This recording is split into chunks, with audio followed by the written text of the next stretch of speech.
নমস্কার বন্ধুরা, নয়নতারা garden YouTube চ্যানেলে আপনাদের স্বাগতম। বন্ধুরা, আজকে ভিডিওটিতে বিস্তারিত আলোচনা করব যে অপরাজিতা গাছে আমরা অধিক সংখ্যক ফুল কিভাবে পাবো, গাছকে আমরা একটা ভালো শেপ কিভাবে দেব, এই নিয়ে কিছু গুরুত্বপূর্ণ টিপস এই ভিডিওটির মধ্যে রয়েছে।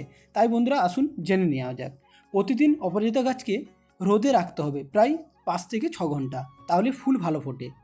টবের মাটিতে জল জমতে দেওয়া চলবে না, তার জন্য উপযুক্ত মাটি অবশ্যই তৈরি করে রাখতে হবে। মাটি হালকা ও ঝুরঝুরে রাখতে হবে। প্রতি 15 দিনে জৈব সার দিন, মাসে 2বার 15 দিন অন্তর অন্তর।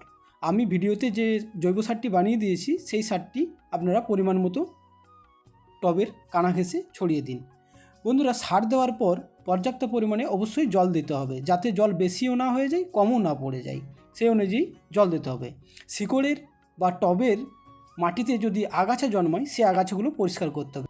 পোকামাকড়ের আক্রমণ হলে নিম তেল ইউজ করুন, আর টবের আকার যদি ছোটো হয় তাহলে বড় টব ব্যবহার করুন।